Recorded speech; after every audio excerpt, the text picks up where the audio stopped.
अस्सलाम वालेकुम dear students, second year class में आपको वेलकम।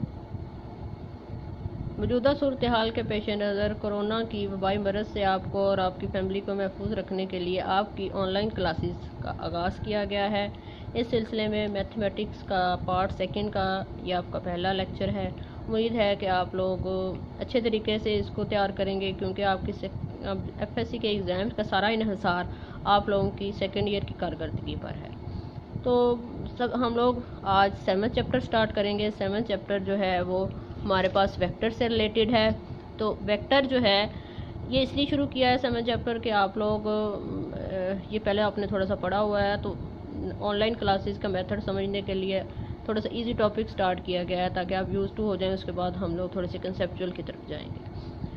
सबसे पहला ये जो डेफिनेशन है वो है स्केलर क्वांटिटी की अ स्केलर क्वांटिटी और सिंपली अ स्केलर।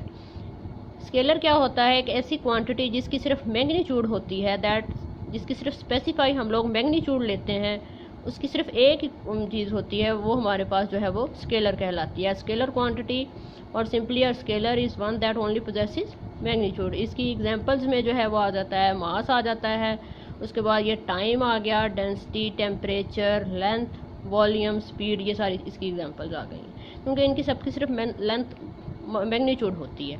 जैसे टेम्परेचर है, आप टेम्परेचर मेजरमेंट करते हैं तो उसकी सिर्फ एक मैग्नीट्यूड वैल्यू आ जाती है, आपको पता चल जाता है इतना टेम्परेचर है, 98 है, 100 है, जो भी है, तो हमारे पास वो एक क्वांटिटी आ गई। इस वजह से हमारे पास स्केलर जो है वो एक स्केलर क्वांटिटी हो जाएगी कि जिसकी सिर्फ मैग्नीट्यूड है। उसके बाद अगला है वेक्टर। वेक्टर एक ऐसी फिजिकल क्वांटिटी है जिसकी सिर्फ मैग्नीट्यूड भी होती है और जिसकी डायरेक्शन भी होती है, दोनों चीज़ें उसके अंदर जो है वो आ जाती हैं। जैसे एग्जांपल फोर्स है, फोर्स हमारे पास हम चीज़ पे अप्लाई करते हैं तो एक डायरेक्शन की तरफ मूव करती है।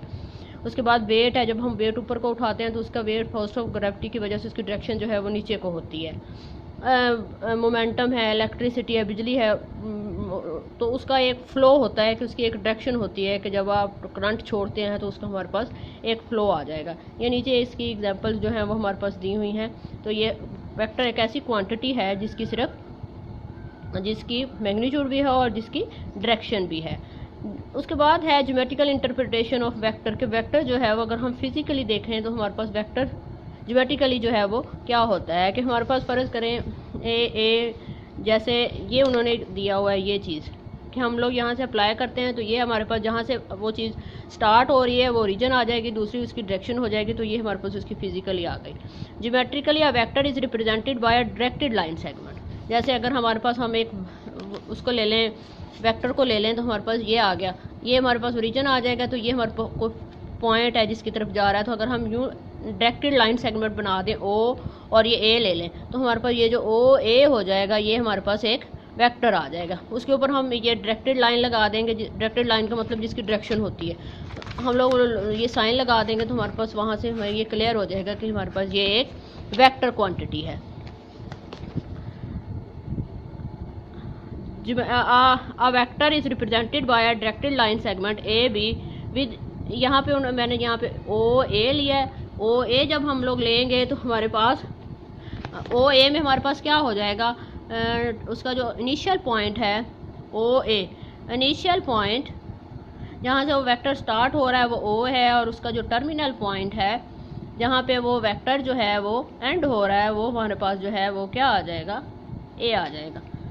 तो हमारे पास ओ ए एक वेक्टर आ जाएगा। यहाँ पे उसने उसको ए बी से डिनोट किया है कि हमारे पास directed line segment A B, देखें ऊपर ये उसने एरो हेड लगाया हुआ है with A initial point and B is as a terminal point. तो हमारे पास ए बी जो है वो हमारे पास इसका आ गया। आमतौर पे इसको हम लोग वी वेक्टर से डिनोट कर लेते हैं, उसके नीचे हम ये छोटी सी लाइन लगा देते हैं जो कि हमें बताती है कि ये हमारे पास एक वेक्टर है। उसके बाद उसकी मैग्नीट्यूड और लेंथ फॉर्म कैसे निकालते हैं कि हम उसका मॉड वैल्यू ले लेते हैं, जैसे ये उन्होंने मॉड वैल्यू ली हुई है तो हमारे पास ये तो ये उसकी मैग्नीट्यूड आ जाती है। उसके बाद अगली डेफिनेशन है वो है यूनिट वेक्टर। अ यूनिट वेक्टर जो है वो एक ऐसी क्वांटिटी है जिसकी मैग्नीट्यूड 1 होती है। A unit vector is a vector whose magnitude is only 1। Magnitude जो है यूनिट वेक्टर की क्या आएगी, यूनिट वेक्टर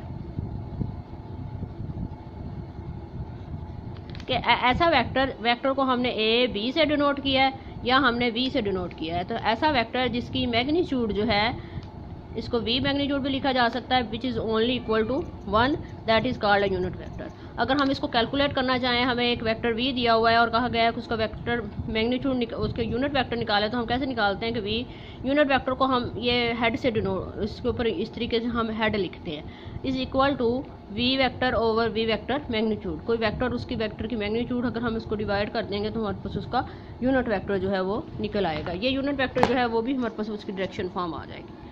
अब unit vector is defined as a vector whose magnitude is unity. Unit vector of a vector v जिसकी magnitude जो है वो यूनिटी है। तो किसी भी वेक्टर v का यूनिट वेक्टर हम कैसे निकालते हैं, तो ये आपके पास उसका फार्मूला है v vector over v vector magnitude and is defined as v vector over v vector magnitude जो है वो आ जाएगी। उसके बाद जो है हमारे पास जब क्योंकि उसकी मैग्नीट्यूड फॉर्म आ जाती है तो ये आपके पास है the terminal point b of a vector a b coincides with it is initial point a, then the magnitude A B is equal to zero and A B is equal to zero which is called कि अगर किसी vector की जो magnitude है हमारे पास वो zero आ जाए तो वो वेक्टर जो है वो नल वेक्टर कहलाता है। ये है अगर किसी वेक्टर की हम मैग्नीट्यूड निकालते हैं और इक्वल टू जीरो के बराबर आ जाएगी तो हमारे पास नल वेक्टर आ गया। दो वेक्टर्स एक दूसरे का नेगेटिव कब कहलाएंगे, अगर उनकी डायरेक्शन जो है हम चेंज कर देंगे तो वो एक दूसरे का नेगेटिव हो जाएंगे। अगर एक वेक्टर जो है हमारे पास ये दिया हुआ है ए बी कि यहाँ से इधर ये इनिशियल पॉइंट है ए और ये टर्मिनल पॉइंट है उसका बी, तो हमारे पास ये वेक्टर ए बी है। अगर हम उसकी डायरेक्शन चेंज कर दें कि हमारे पास इनिशियल पॉइंट हम ले लें बी और टर्मिनल पॉइंट हम ए ले लें, तो जो बी ए जो है वो माइनस ए बी जो है वो माइनस बी ए के बराबर आ जाएगा। तो हमारे पास ये उसका एक दूसरे का नेगेटिव वेक्टर्स आ जाएंगे। वेक्टर्स तो हमारे पास ये वेक्टर्स एक दूसरे के नेगेटिव कब आएंगे, जब हम उनकी जो है वो डायरेक्शन चेंज कर देंगे। एरो हेड आपके पास जो है वो चेंज हो जाएगा तो वो उसका नेगेटिव वेक्टर्स आ जाएंगे। वेक्टर्स तो नेगेटिव होंगे, लेकिन मैग्नीट्यूड के केस में क्या होगा कि अगर वेक्टर एक दूसरे के नेगेटिव वेक्टर्स के बराबर भी आ जाते हैं तो हमारे पास उसकी हम जब मैग्नीट्यूड लेते हैं तो मैग्नीट्यूड उनकी इक्वल ही आती है, क्योंकि मैग्नीट्यूड जो है वो उसकी पॉजिटिव वैल्यू ही रहती है, मॉड वैल्यू होती है हर सूरत में। उसके बाद ये कुछ आगे प्रॉपर्टीज़ दी हुई है वेक्टर्स की कि multiplication of a vector by a scalar के एक वेक्टर को जब हम स्केलर से मल्टीप्लाई करते हैं तो क्या आता है। तो जब एक वेक्टर को हम स्केलर से मल्टीप्लाई करते हैं और वो स्केलर पॉजिटिव क्वांटिटी होती है तो वो जो उसका रिजल्टिंग वेक्टर आता है वो वेक्टर इनिशियल वेक्टर के पैरेलल वेक्टर होता है। वो use the word scalar to mean a real number कि स्केलर का मतलब क्या है कि एक रियल नंबर से हम मल्टीप्लाई कर लें। तो multiplication of a vector V by a scalar K is a vector whose magnitude is K times that of V, कि उसकी जो मैग्नीट्यूड है वो उसके के टाइम के बराबर जो है वो आ जाती है। फॉर एग्जांपल जैसे अगर आप इसकी एग्जांपल में देखें तो अगर एक वेक्टर जो है v वो बराबर है 2i, वेक्टर जो बराबर है v is equal to 2i plus 3j, तो हम उसकी मैग्नीट्यूड जब निकालते हैं तो मैग्नीट्यूड कैसे निकालते हैं, i कोफिशिएंट का स्क्वायर प्लस j कोफिशिएंट का स्क्वायर और उसकी अंडर रूट ले लें, तो हमारे पास ये आ जाएगा 4 प्लस 9 13 अंडर रूट आ गया। अब अगर ये जो वेक्टर v दिया हुआ है इसको मैं स्केलर क्वांटिटी से मल्टीप्लाई कर दूं, 2 से फर्ज करें मल्टीप्लाई कर देते हैं तो ये 4i प्लस 6j हो गया। अब जब हम इस वेक्टर की मैग्नीट्यूड निकालते हैं तो ये आपके पास 16 प्लस 36, तो अब ये आ जाएगी 6 12 और 3 1 5, तो ये आप लिख सकते हैं 4 मल्टीप्लाई बाय 13, 4 के अंडर रूट निकाल लेंगे तो ये 2 आ गया, तो ये 13 आ गया। तो ये देखें जो वेक्टर v है और जो उसका स्केलर वेक्टर जिसको हम 2 से मल्टीप्लाई कर रहे हैं तो दोनों की मैग्नीट्यूड जो है वो k से मल्टीप्लाई हो गई है। तो यही उन्होंने फर्स्ट प्रॉपर्टी दी हुई है कि हमारे पास अगर k क्वांटिटी है और उसको हम मल्टीप्लाई कर देते हैं, एक वेक्टर को v को k से मल्टीप्लाई कर देते हैं तो उसकी जो रिजल्टिंग में क्या होता है कि उसकी मैग्नीट्यूड जो है वो भी उस स्केलर से मल्टीप्लाई हो जाती है। अगर वो k स्केलर जिसे हम मल्टीप्लाई कर रहे हैं तो वो पॉजिटिव होगा तो v और k v की डायरेक्शन सेम होगी, और अगर k जो है वो नेगेटिव होगा तो v और k v की जो डायरेक्शंस हैं वो एक दूसरे के वो अपोजिट डायरेक्शंस में होंगे। उसके बाद है इक्वल वेक्टर्स कैसे होते हैं, क्या दो वेक्टर्स इक्वल कब होते हैं, जब उनकी मैग्नीट्यूड सेम होती है। Two vectors A B and C D are said to be equal if they have the same magnitude and same direction, उनकी डायरेक्शन भी सेम होती है, उनकी मैग्नीट्यूड भी सेम होती है, A B is equal to C D, तो हमारे पास वो वाले वेक्टर जो हैं वो इक्वल वेक्टर आ जाते हैं। उसके बाद हैं पैरेलल वेक्टर्स। पैरेलल वेक्टर्स क्या होता है, दो vectors parallel, two vectors are parallel if and only है they are non zero scalars of multiple of each other, कि दो वेक्टर्स पैरेलल कब होते हैं, जब उनकी डायरेक्शन सेम होती है, लेकिन ये होता है कि उनके किसी जिस तरह यहाँ पे मैंने एक वेक्टर वी लिया उसको फिर मैंने 2v से मल्टीप्लाई कर लिया, तो ये दोनों वेक्टर जो होंगे ये आपस में पैरेलल होंगे कि के टाइम्स इसको मल्टीप्लाई भी कर दें लेकिन वो आपस में क्या होते जाएंगे, उतने टाइम वो आपस में वो फिर स्केलर वेक्टर जो हैं बनते जाएंगे। तो two vectors are scalar if and only if they are non zero scalars, there are non zero scalars multiple of each other, के एक दूसरे के उनके नॉन जीरो स्केलर आ गए। जैसे फॉर एग्जांपल ये दिया हुआ है ए बी, इसको माइनस से मल्टीप्लाई कर दिया, ये उसके माइनस ए बी आ गया, उसकी डायरेक्शन चेंज हो गई। 3/2 ए बी, यहाँ 3/2 स्केलर से उस वेक्टर को मल्टीप्लाई कर दिया तो वो उतने टाइम वो ये सारे वेक्टर्स आपस में पैरेलल हैं। उसके बाद एडिशन और सब्ट्रैक्शन एंड टू वेक्टर्स के दो वेक्टर्स को ऐड और सब्ट्रैक्ट जो है वो हम लोग कैसे करते हैं। ऐड करने के लिए उनको हमारे पास ट्रायंगल लॉ यूज़ होता है। ट्रायंगल लॉ क्या है कि अगर आपके पास दो वेक्टर्स हैं u और v और उसको दो साइड से एडजेसेंट्स हैं, दो साइड से हम लोग उसको आपस में एडजेसेंट कर देते हैं कि जैसे दो वेक्टर्स हैं u और v। एक वेक्टर जो है आपके पास ये u है और ये वेक्टर जो है ये v है, ये वेक्टर u है, ये v है, दोनों एडजेसेंट साइड्स के से रिप्रेजेंट किए गए हैं। तो उसका जो रिजल्टिंग वेक्टर होगा वो ये चीज़ होगी जो कि उनके एडिशन के बराबर होगा u प्लस v। तो अब ये देखें एक ट्रायंगल ये क्योंकि बन गई है तो इसलिए इसको ट्रायंगल लॉ कहते हैं कि u plus v is equal to u plus v। ये आपके पास आ गई कि दो वेक्टर्स अगर रिप्रेजेंट किए जाते हैं एडजेसेंट साइड्स के जरिए से तो जो थर्ड साइड होती है वो उनका रिजल्टेंट होती है। रिजल्टेंट कैसे होती है कि इसको हेड टू टेल रूल भी कहते हैं कि ये देखें इसकी ये टेल से शुरू हुई है और यहाँ पे उसके ये जिस साइड पे जिस वाले वेक्टर का हेड आ रहा है वहाँ तक वो जा रही है, तो इसलिए इसको हेड टू टेल या ट्रायंगल रूल भी कहते हैं कि आपके पास एक वो इनिशियल साइड से स्टार्ट होकर टर्मिनल पॉइंट की तरफ वो आ जाता है, टेल की तरफ आ जाता है, टेल से स्टार्ट होकर हेड की तरफ आ जाता है। ये दोनों वेक्टर जो हैं इनको लाजमी है कि हम एडजेसेंट साइड्स के जरिए से मिलाएं, u और ये v। ये आपके पास जो है वो एक ट्रायंगुलर रहा है। इसकी एडिशन को हम पैरेललोग्राम लॉ से भी डिनोट कर सकते हैं कि अगर ये वेक्टर u है तो आपके पास पैरेललोग्राम में क्या होता है कि ये वाला वेक्टर जो है वो भी u हो जाता है, ये क्योंकि वो लाइंस पैरेलल हैं पैरेललोग्राम के अंदर। ये वाला हमारे पास v है, देखिए ये u प्लस ये u और ये v आ गया। अभी हमने ऊपर क्या किया है ट्रायंगल लॉ में, तो ये हमारे पास u प्लस v है। तो अगर हम लोग ये वाला वेक्टर v ले लेते हैं और इधर भी हम लोग इसको क्योंकि उसकी पैरेलल साइड है तो ये हमारे पास v आ जाता है, ये u है। तो यहाँ पे देखें वो एक पैरेललोग्राम के जरिए से शो होने लग गए। तो आप इसकी एडिशन को ट्रायंगल लॉ से और पैरेललोग्राम लॉ दोनों से जो है वो शो कर सकते हैं। ये उनकी डेफिनेशंस दी हुई हैं, ये उनके साथ उन्होंने फिगर्स भी बनाई हुई हैं बुक पे भी।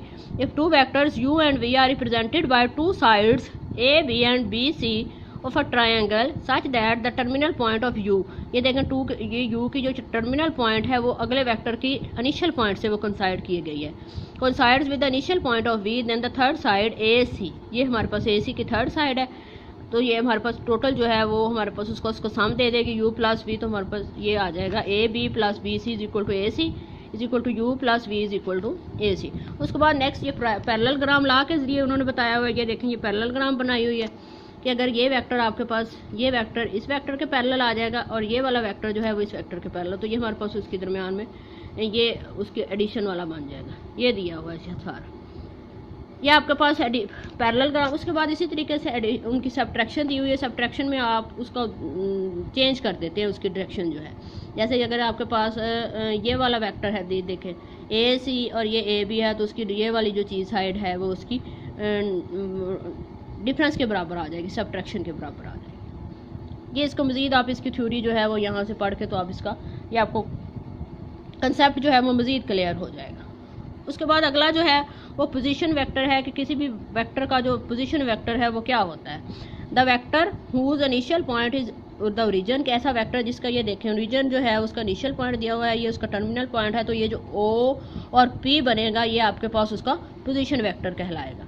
The vector whose initial point is the origin and whose terminal point is P is called position vector of the point P and is written as OP। उसको हम फिर OP से डोनेट करते हैं।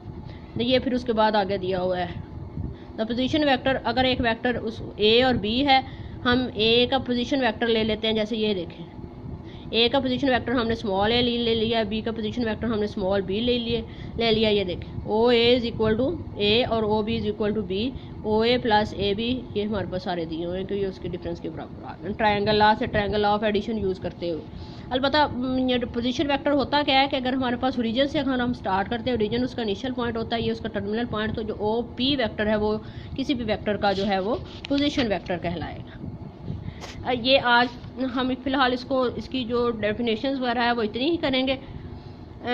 कल के लेक्चर में आपने ये डेफिनेशंस वगैरह जो है वो अच्छे तरीके से पढ़नी है, उसको समझना है। कल जो है मैं आपसे ये डेफिनेशंस के हवाले से क्वेश्चन जो है आप मेरे से पूछ सकते हैं अगर आपको कोई चीज़ ना समझ आई हो। कल हम ये जो जितनी थ्योरी हमने पढ़ी है उससे रिलेटेड जो है वो एक्सरसाइज के अंदर से जो क्वेश्चन हैं मैं आपको थोड़े से पहले वो बताऊंगी और उसके बाद फिर जो है वो हम अगला लेक्चर जो है वो अपना देखेंगे। कल मैंने आप लोगों से ये डेफिनेशन जो है हम लोग इसको डिस्कस करेंगे। अगर आपको कोई चीज़ ना समझ आई हो तो आप जो है वो क्वेश्चन करके जो है वो पूछ सकते हैं। अल्लाह हाफ़िज़।